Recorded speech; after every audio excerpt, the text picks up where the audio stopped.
Estamos ya con Ronnie Aliaga, asambleísta de UNES. Anoche la Asamblea Nacional, tipo 8 o 9 de la noche, terminó con una decisión en torno a los Pandora Papers y terminó exhortando al presidente de la República que se presente en la Asamblea Nacional para poder explicar su posición y su participación en torno al tema del cumplimiento, a lo que dice la Constitución y también lo que dicen las normativas, para que pueda ser candidato y luego presidente de la República. Y es que no podía tener acciones o ningún tipo de propiedad en empresas en el extranjero o lo que se llama paraísos fiscales.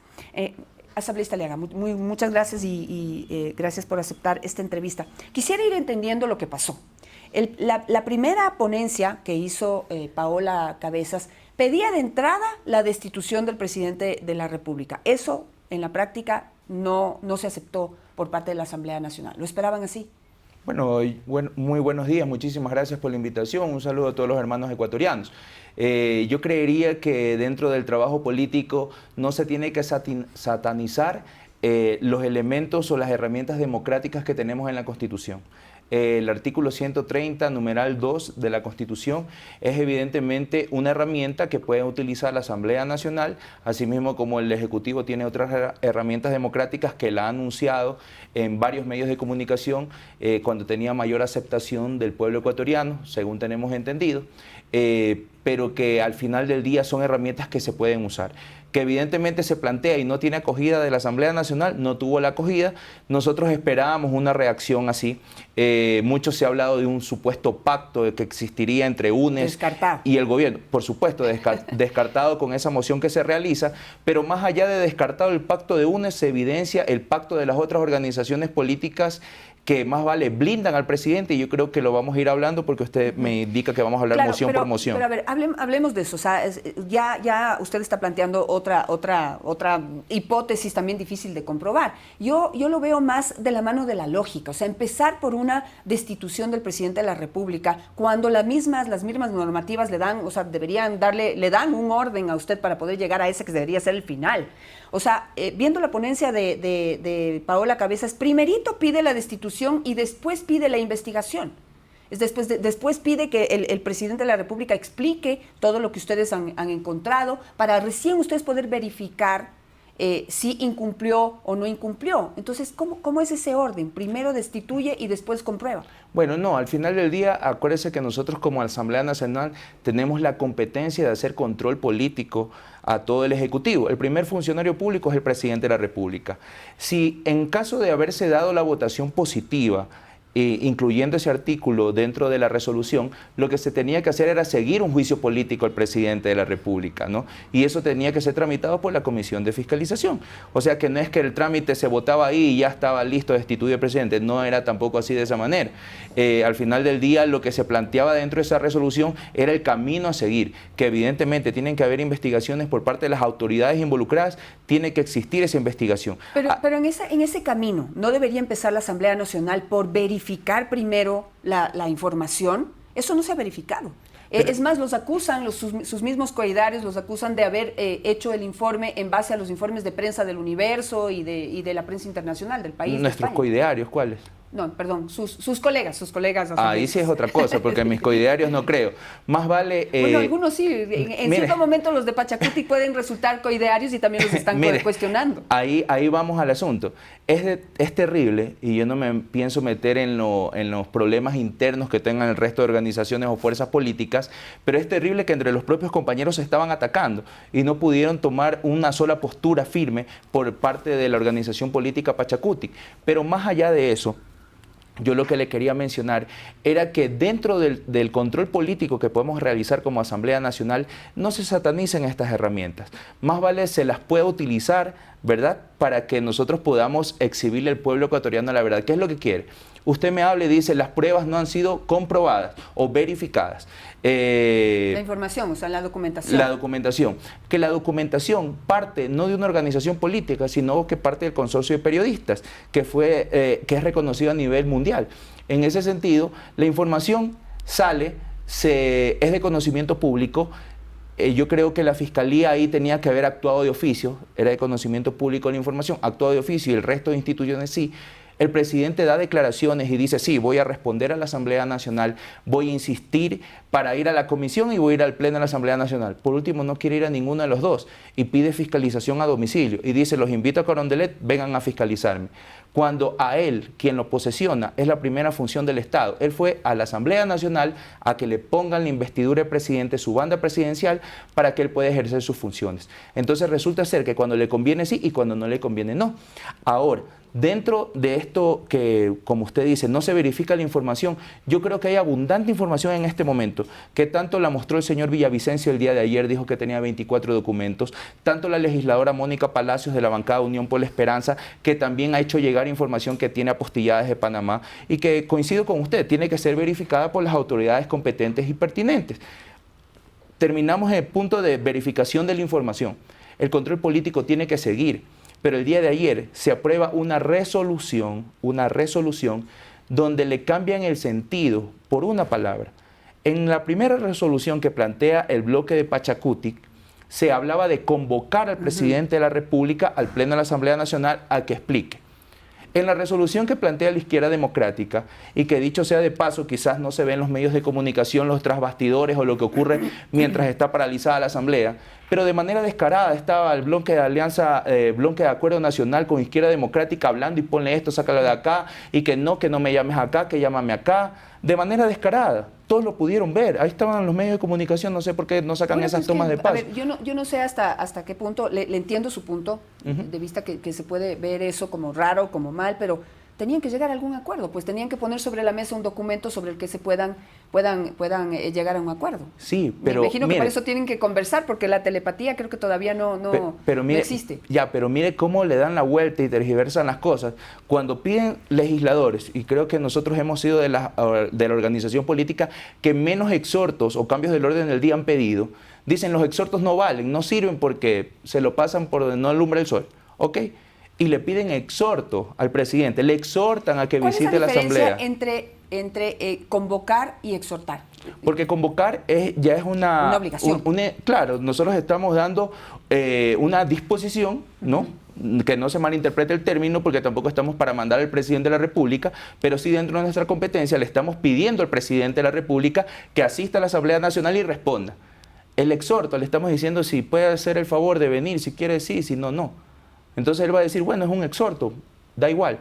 Pero yo creo que por la transparencia, por la verdad, por todas las respuestas que merece el común de los ciudadanos, todos nosotros, el presidente debería comparecer.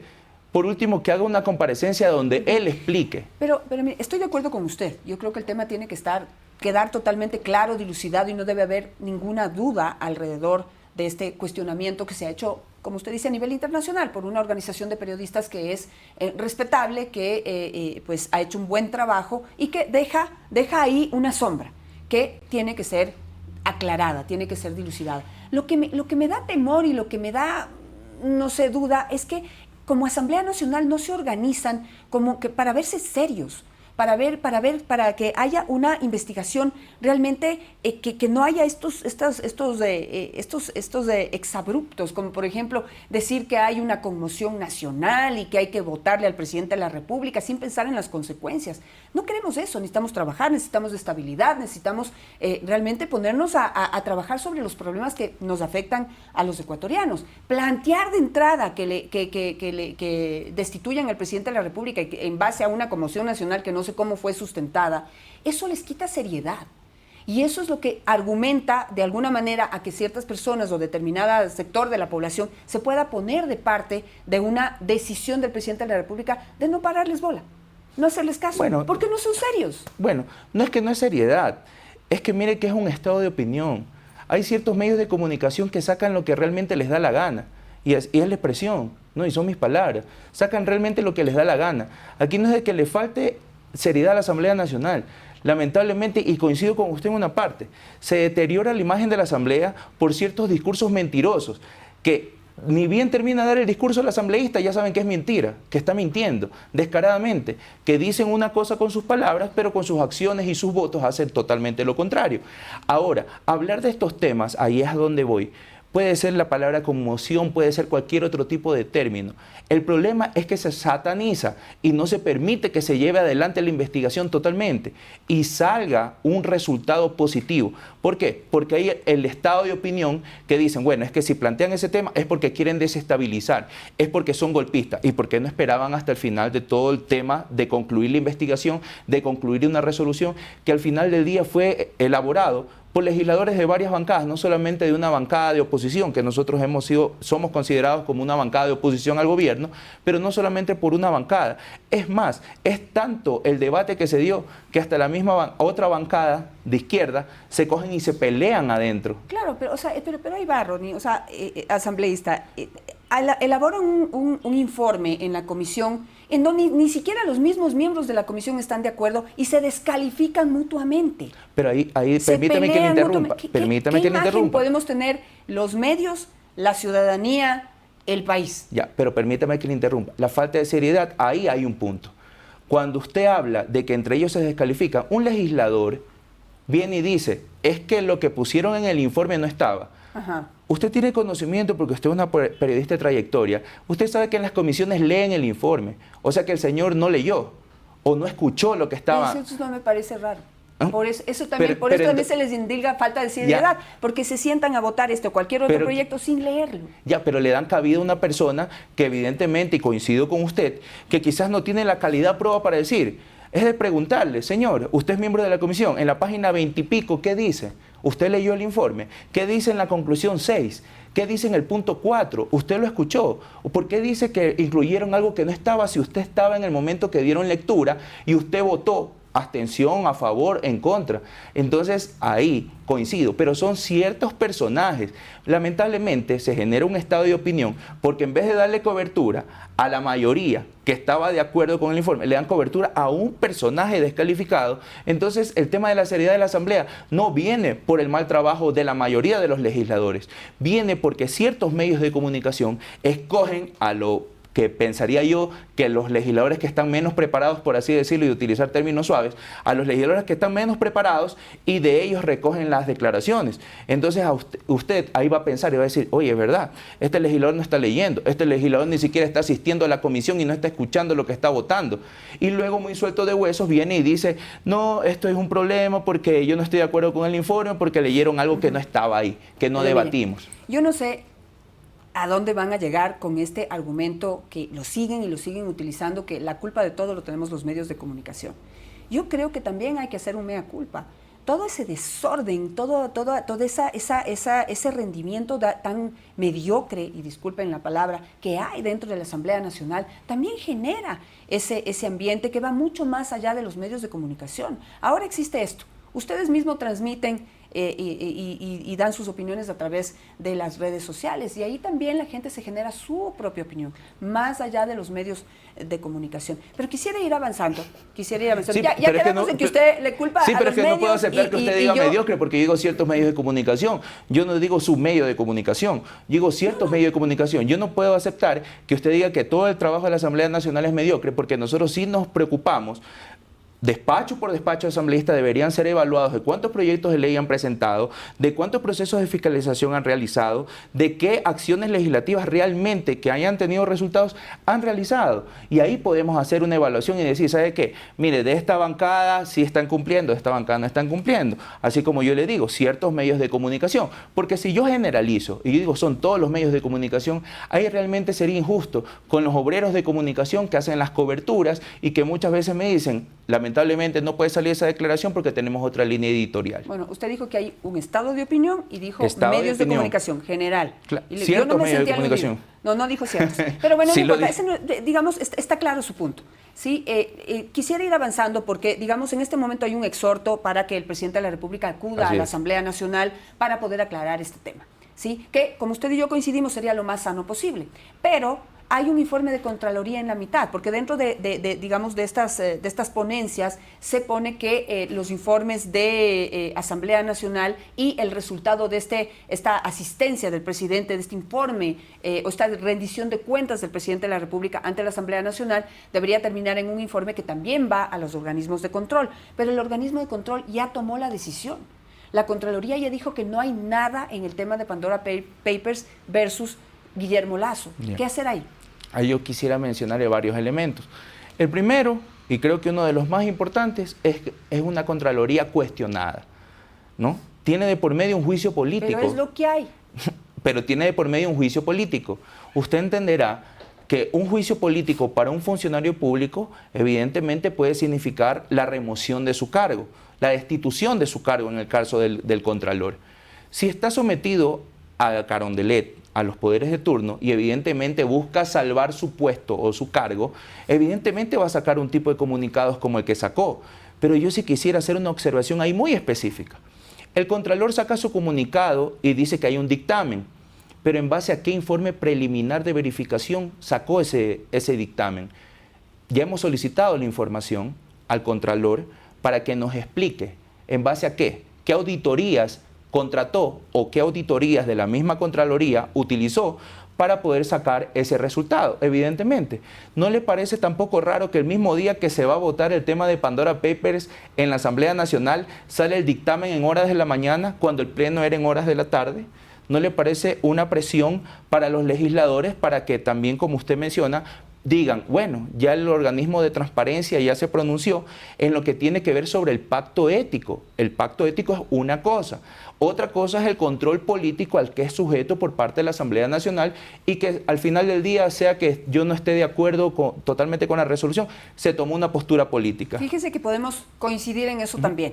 ¿Sí? Esa oportunidad de presentar ese informe justo el día que la Asamblea va a tomar una decisión puede también generar dudas y generar ciertos cuestionamientos. Pero así como usted le exige a la Contraloría que sea absolutamente profesional y que presente ahorita las pruebas de dónde sacó las auditorías, las investigaciones, los documentos, las comprobaciones para concluir en lo que concluyó, yo como periodista también le exijo eso a la Asamblea Nacional. Es que no veo nada. No veo nada que sea de fondo, que realmente diga, no, es que la Asamblea Nacional tiene la razón. Aquí está el documento A, B, C, el análisis del estudio, la auditoría, asesorada por la empresa internacional, tal, no sé. Ahorita estoy, diciendo cualquier cosa que podría ser, pero a lo que voy es que debería haber un informe serio, argumentado, documentado, que no deje ninguna duda, que no deje absolutamente ninguna duda, ni dentro de sus miembros, peor, dentro de medios o la ciudadanía. Pero mire, y ahí le hago una puntualización. Dentro de la votación que se da el día de ayer, se acoge el informe, ¿sí sabía? Se acoge el informe. Lo único que se saca del informe es el artículo 1 que hemos hablado de que se invoca el artículo 130, numeral 2 de la Constitución. Es lo único que se saca. Es decir, la Asamblea Nacional, con la votación que tuvo ayer, está de acuerdo con el informe. O sea que hay un informe serio por parte de la Asamblea Nacional donde se demostró la información. Ahora, que esa información no le agrade a muchos, pues ese no es el problema de nosotros. Y yo coincido plenamente en que las autoridades de control son las que van a tener que resolver. Por ejemplo, hay una discrepancia en el tema de las fechas en las cuales el presidente, tal como han sido sus palabras, se deshizo de sus cuentas offshore. ¿Ok? Hay una discrepancia en el tema de las fechas, porque para nosotros él no lo hizo en el tiempo que debía para inscribir su candidatura, y para otros dice que sí lo hizo. Pero ¿quién tiene que determinar eso? Las autoridades de control. Pero usted verificando. Es Contraloría, pero ¿y ahorita qué hacemos con una Contraloría cuestionada, como dice usted? Hay que esperar un nuevo Contralor. No es solamente la Contraloría, son las autoridades de control. Hay que hacer una investigación, porque recuerde que esta información viene de otros países también, donde están radicadas las cuentas, en este caso las empresas offshore que eran del presidente de la República, ¿ok? Entonces tiene que haber hasta una asistencia y una cooperación entre los países para dar una resolución clara al pueblo ecuatoriano. Entonces tiene que estar Fiscalía, Superintendencia de Bancos. ¿Cuáles serían? Superintendencia de Bancos, Servicio de Rentas Internas, por supuesto. El SRI también ya dijo que no había nada, que se ha pagado todos los impuestos. Pero es que mire, y ahí no coincide, y ayer se hacían especificaciones. El presidente de la República dice que ha pagado como 500 millones de dólares. Pero él está incluyendo esas compañías que él dice que él no es dueño. Entonces, si está sumando todo eso, ¿por qué él luego dice que no son de él? Porque entiendo que el informe involucra varios años, y hay varios años en donde él sí era dueño. Claro, pero... Y porque la ley dice esto, que uno puede tener empresas en el exterior siempre y cuando las transparente, informe, declare y pague impuestos. Claro, pero aquí estamos hablando de un tema ético y moral para el Ecuador. Porque recuerde que el tema del pacto ético se lo hace por vía consulta popular. y el pueblo ecuatoriano decide que los funcionarios públicos o candidatos que tengan bienes o recursos en paraísos fiscales no los tengan, los retornen al país o se deshagan de ellos como quieran y puedan participar. Ok, el presidente no lo hace porque cree en el país. El presidente lo hace porque le toca como obligación y yo no voy a cuestionar. Aquí nunca se cuestionó el tema de la licitud de los fondos, nada de eso. Yo tampoco me voy a poner a cuestionar si le dio a su familia. Eso no es testaferrismo porque le está dando a su propia familia. Yo ahí lo tengo eso clarísimo. Aquí estamos hablando de que es un tema que no es ético y no es moral, que el presidente de la República que nos está pidiendo a nosotros los ecuatorianos que paguemos más impuestos aquí en el país, que atraigamos la inversión extranjera, él resulta que sacaba los recursos del país. Pero luego de pagar impuestos. Pero igual todavía mantiene esos recursos a través de su familia, ¿o no? Él lo ha dicho. Él lo cedió. Ahí es donde está el por tema. Eso, no quisiera decir nada porque el no tengo inconveniente justamente en eso. está ahí, si es que ese traspaso a su familia se hizo de manera correcta o no. Por eso le digo, no le estoy hablando del tema ilegal, no le estoy hablando del tema ilegal, le estoy hablando de un tema ético y moral. El tema ilegal lo debe determinar ¿quién? La autoridad de control, que es la Fiscalía General del Estado. Yo le estoy hablando del tema de él como político, para ser candidato a la presidencia de la República y para estar manejando el país de la manera en que manejó el tema de sus recursos y sus cuentas fuera del país, que realmente le repercute hoy, en la actualidad, sí, porque él decía en campaña que no tenía. Los pasaron los videos dentro del Pleno de la Asamblea Nacional el día de ayer. Él decía que no tenía las cuentas, que era mentira, que lo de Delaware era falso. Y luego resulta que sí era verdad. Entonces mintió desde campaña. Bueno, no sé. Decía que él lo que dijo es que cumplió con la ley. Y eso es que para el día que estaba inscrito como candidato ya no tenía ninguna de estas empresas a su nombre, sino a nombre de su familia, no sé, y en ese traspaso ya no sé si es que habría que, ya nos demoraríamos toda la mañana, es lo que quiero decir, le puedo hacer llegar el video, o no. Le puedo hacer llegar el video para que usted dentro de un espacio que tenga también lo pueda proyectar dentro de su medio de comunicación para que escuche de las palabras del mismo presidente de la República en campaña lo que decía sobre el tema de las cuentas que él tenía en paraísos fiscales. Perfecto. Quisiera avanzar en otros temas porque mientras ustedes están patinando y dando vueltas en este tema de Pandora Papers, que no es menos importante, digamos que es importante, pero hay otros temas más vitales para el funcionamiento y el día a día de nuestro país. Tenemos en este momento, aprobaron la proforma presupuestaria y realmente no pudieron resolver los temas de fondo que tenemos. Es decir, ahí también hay otra rueda de hámster. Necesitamos más dinero para educación, necesitamos más dinero para salud, no hay la plata. Ustedes tenían esta responsabilidad de reorganizar ese presupuesto general del Estado, esa reforma presupuestaria, para poder sacar de algún lado más recursos para salud, sacar de algún lado más recursos para educación y reorganizar esa proforma. ¿Qué pasó? Pero acuérdese que la proforma fue observada por la Asamblea Nacional. Claro, pero el problema sigue ahí. Pero el problema es que confundimos. La Asamblea Nacional tiene la facultad de observar la proforma del presupuesto general del Estado. ¿Qué quiere decir observar? De hacer nosotros lo que usted mencionó. Señor presidente, dentro del tema de seguridad están faltando unos cuantos millones que quizá usted también lo está destinando a cultura. Exacto. Tiene la obligación de decirle al presidente, correcto, se necesita más dinero en seguridad, sáquelo de cultura. Eso correcto. Tiene que hacer. Nosotros podemos hablar de decirle, señor claro, señor presidente, usted está tomando para el aumento del 0.5% que tiene que aumentar el presupuesto de salud y de educación, usted está tomando el presupuesto codificado y no del devengado. Entonces no está tomando el presupuesto real.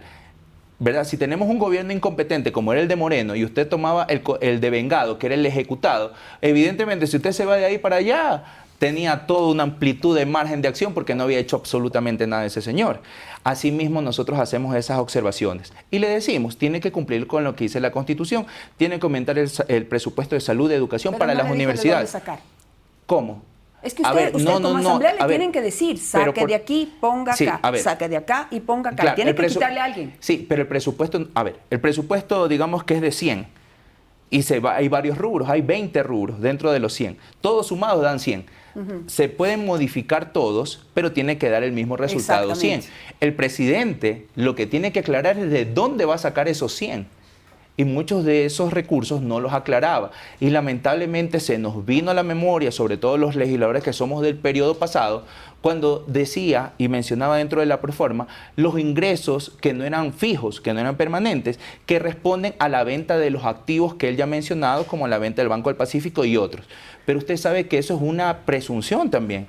Hay que ver si tienen la proyección que ellos plantean, lo van a poder cumplir, les van a dar menos, quizás les van a dar más, pero no es algo fijo como las rentas que deberían existir mire, por parte del tema de tributos, de ingresos petroleros y todo esto. No es nuevo.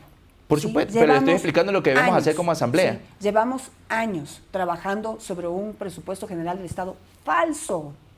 Es falso. Ponen ahí cosas fantasiosas de ni sé cuánto para educación, ni sé cuánto para salud, ni sé cuánto para seguridad, ni sé cuánto para los sueldos. No hay la plata. Trabajan siempre con un déficit presupuestario que es sin solución. Ahí le ponen ahí como número porque los números y el papel aguantan todo. Pero no hay seriedad tampoco en eso. En la administración. Y la asamblea, en la administración, porque hay ineficiencia ¿Le puedo hacer también? una observación que es calentita? Sí. El presidente se compromete en darle 133 millones de dólares al metro de Quito, que no estoy en contra. 150 millones al metro de Quito, pero sabe que hay un problema de desabastecimiento en el Instituto Ecuatoriano de Seguridad Social y del Ministerio de Salud Pública en el tema de medicinas. ¿No le parece que es prioritario el tema de salud? ¿Dónde está la asamblea para decir eso? Está dentro de las observaciones. Es que ahí es donde vamos. Usted dice, es responsabilidad de la asamblea que el presidente no cumpla. No, es responsabilidad de la asamblea hacer las observaciones. El que debe cumplir es el presidente. Cuando les conviene, se van más allá de lo que dice la norma, de lo que dice el papel, de lo que dice la letra. ¿Sí? Y cuando realmente necesitamos que vayan un poco más allá y aporten con soluciones y no solamente con la observación, sino la observación y la solución. Porque observar no es suficiente, no nos alcanza para resolver los problemas que tiene el país. Pero mire, y estoy de acuerdo con lo que usted menciona, pero si usted me dice eso y le estoy indicando que en base a nuestras competencias hemos cumplido con lo que dice la ley, decirle al presidente, tiene que hacer esto y el otro, aquí están las observaciones, y él no los acoge, esa proforma está observada, evidentemente nos da una capacidad de fiscalización con mayor solvencia moral para poder realizarla, porque le vamos a decir, presidente, se lo advertimos en su momento, le dijimos. Pero cuando usted me dice la asamblea puede ir mucho más allá, ¿qué está haciendo el presidente en el momento que incumple con lo que dice la Constitución? Cuando incumple con un plan de gobierno, cuando incumple con darle medicina a las personas que realmente necesitan. ¿No está incumpliendo con sus mandantes? Claro, pero no... Y no es sujeto a control político por eso. Estoy de acuerdo con usted, pero esos son los mecanismos. Tenemos que dejar de culpar a una persona, a un gobierno, al que está temporalmente ahí, cuando son problemas que vienen de atrás. Son problemas que han venido sufriendo todos los presidentes de la República, ineptos o vivos, ¿sí? O capaces, como quiera decirles, ¿sí? Todos han venido sufriendo este problema, ¿sí? Entonces es un problema estructural. Pero ya necesitamos acabar con ese problema estructural. Mi estimada Janet, es mala administración. Es mala administración. Usted me va a decir, y yo creo que por la trayectoria, yo no voy a comparar con el tema de Revolución Ciudadana, pero vamos a hablar del gobierno que recién pasó. El gobierno de Moreno, uno de los peores gobiernos, no solamente que no hicieron nada, sino que desinstitucionalizaron lo que existía. En el momento que el 52% de la población ecuatoriana le da la confianza al presidente Guillermo Lasso para que haga lo contrario, para que haga bien por el país, y que evidentemente nosotros respetuosos en la democracia dijimos, bueno, vaya a hacerlo, señor presidente, pero el presidente también empieza con las mismas excusas, y no solamente que le echa la culpa al gobierno de 4 años atrás, sino que le echa la culpa a todo el gobierno de atrás, y claro, dice, son 10 años atrás. Podríamos hablar 50 años de lo que pasó en la Revolución Ciudadana. Pero ahí es donde yo le quiero decir, es de asumir responsabilidades. ¿No le parece que si el presidente Guillermo Lasso estuvo 10 años como candidato buscando el poder, y él durante esos 10 años de campaña que él mantuvo para llegar a Carondelet, él dijo que sabía cómo administrar el país, ¿no le parece que salir con una excusa de que es culpa del gobierno anterior no es válida? Porque él ya sabía cómo estaba, porque 10 años fue candidato. El señor presidente se ganó la banda de presidente, no se ganó una rifa, no es que se ganó el pozo y dijo, ay, mira, me encontré con esto, no, él ya sabía. Entonces, cuando hablamos de asumir responsabilidades, yo creo que es de acuerdo a lo que nos permite la Constitución y lo que democráticamente el pueblo ecuatoriano nos ha otorgado y nos ha conferido como poder. Pero mire, o sea, y estoy de acuerdo con usted en exigirle a quien está en el poder que haga lo que tiene que hacer, que para eso fue electo, pero cuando todos los demás reman en contra y se ponen a perder tiempo en temas que, no sé, pueden ser importantes, pero dejan de lado otros temas importantes. Cuando la política es entendida como a todo hay que decirle que no, dígale que no, ¿sí? Es que necesitamos esto para el desarrollo del país. No, es que es Lasso, no. Es que es Lenin, no. Es que es Correa, no. Entonces todo es no. Y estoy hablando de todos los políticos. Todos reman en contra. Ponemos gente en las autoridades de control y son absolutamente ineptas, no están preparadas, no cumplen los concursos, falsean los documentos. Es decir, para poder llegar a ser autoridades de control, todos reman en contra. ¿Cómo gobernar así también? Y por eso está la Asamblea también como primera línea de defensa. Entre el ciudadano y un mal gobierno, malas autoridades de control, como usted ha mencionado, está la Asamblea.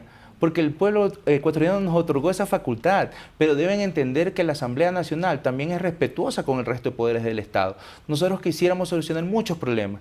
Yo creo que en otro espacio podría existir de que pudiésemos hablar de muchos temas, por ejemplo, el tema de inseguridad. Cuando usted menciona la Asamblea está empantanada en estos temas, pero hemos estado trabajando en otros temas. El tema de seguridad. Proyectos de ley, no solamente en la Comisión de Justicia, no solamente en la Comisión de Seguridad, no solamente en la Comisión de Participación Ciudadana y Control Social. Es que eso realmente va a generar que exista un cambio estructural para que la sociedad tenga mejores condiciones, para que podamos vivir tranquilos, que no tengamos ese temor de salir a la esquina y que nos roben, claro, pero que nos sobre maten. eso no impulsan, sobre eso no avanzan, sobre eso no negocian, No, sobre eso no acuerdan. No, lamentablemente sobre eso no conversamos. Exacto. No nos dio el tiempo. Pero podemos conversar otro por día. eso le menciono. Entonces, sin embargo, ciertos espacios de los medios, eso no le dan mucha importancia. Y mire que es muy importante, pero sí se necesita tiempo para explicarlo, de que realmente sí se hacen las cosas. Y que cada uno, coincidimos, cada uno tiene que hacerse responsable de lo que le corresponde. La Asamblea Nacional de vigilar y de vigilar, fiscalizar al Ejecutivo que cumplan las políticas públicas y que hayan buenos funcionarios probos al frente de las instituciones, legislar generando condiciones a través de leyes para el bienestar del pueblo ecuatoriano, y el presidente de la República como ejecutivo aplicar el plan de gobierno vencedor en las urnas.